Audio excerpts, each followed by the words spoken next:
सीमा पर चीन ने एक बार फिर से अपने नापाक इरादों को अंजाम देने की नाकाबिल कोशिश की है। एलएसी पर तवांग के पास करीब 15,000 फीट की ऊंचाई पर भारत और चीन के सैनिकों के बीच झड़प हुई। दोनों ओर से भारी नुकसान की आशंका है, मगर आखिर चीन क्यों बार बार सीमा पार करने का करता है दुस्साहस, और अब तक क्या रही है इस पर भारत की प्रतिक्रिया, देखिए इस रिपोर्ट में।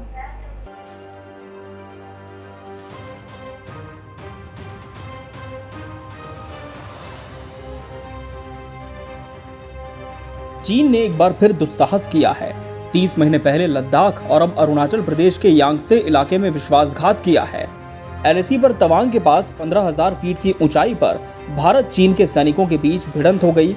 दोनों ओर से 8 से 10 सैनिकों के घायल होने की खबर है। झड़प के बाद दोनों देशों के सैनिक पीछे हट गए। दोनों देशों के कमांडर स्तर पर फ्लैग मीटिंग हुई।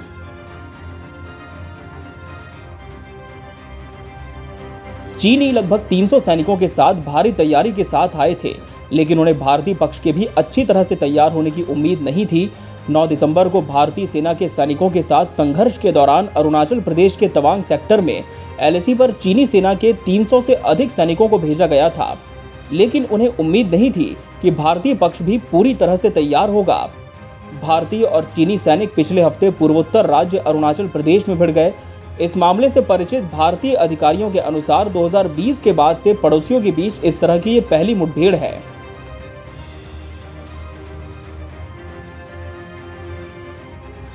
घटना 9 दिसंबर को हुई और दोनों पक्षों को मामूली चोटें आई। दोनों पक्ष तब से क्षेत्र से अलग हो गए हैं। इस मामले पर चर्चा करने के लिए सैन्य कमांडरों ने मुलाकात भी की। तवांग सेक्टर में झड़प में घायल कम से कम 6 सैनिकों को इलाज के लिए गुवाहाटी लाया गया है। पीएलए के सैनिकों ने अरुणाचल प्रदेश के तवांग सेक्टर में एलएसी से संपर्क किया, जिसका भारतीय सैनिकों ने दृढ़ता से मुकाबला किया। आपको बता दें कि चीन के विश्वासघात करने की ये कोई पहली घटना नहीं है।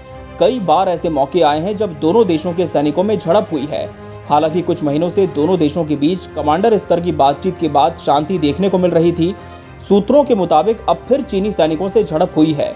यहां भारतीय सैनिकों को पीछे धकेलने का काम किया गया, बाद में स्थिति को संभाला गया। आपको बता दें कि चीनी सैनिक सीमा में प्रवेश करने की कोशिश कर रहे थे। हमेशा से ही चीनी सेना की निगाहें एलएसी पर रही हैं, लेकिन अरुणाचल प्रदेश के तवांग जिले को लेकर उसका मंसूबा बार बार सामने आता रहा है।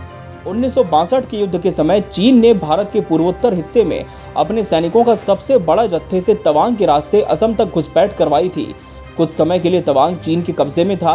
अक्टूबर 2021 में चीन के 200 सैनिकों का एक दल तवांग स्थित भारत चीन भूटान सीमा के पास भारतीय गांव में घुस आया था, जिसे बाद में भारतीय सैनिकों ने खदेड़ा था।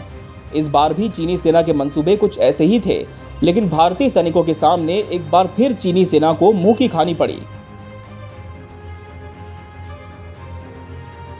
अरुणाचल प्रदेश के तवांग सेक्टर में एलएसी के साथ कुछ क्षेत्रों में अलग अलग धारणा के क्षेत्र हैं, जहां दोनों पक्ष अपने दावे की रेखा तक क्षेत्र में गश्त करते हैं, और ये चलन 2006 से जारी है।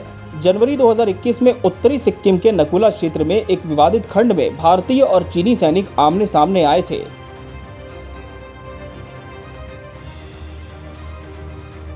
2017 में भारत और चीन की सेना डोकलाम ट्राई जंक्शन क्षेत्र में 73 दिनों के गतिरोध में लगी थी, जिससे दोनों पड़ोसियों के बीच युद्ध की आशंका भी पैदा हो गई थी।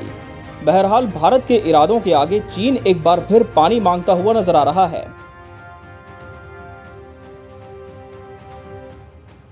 Bureau report, KBC news.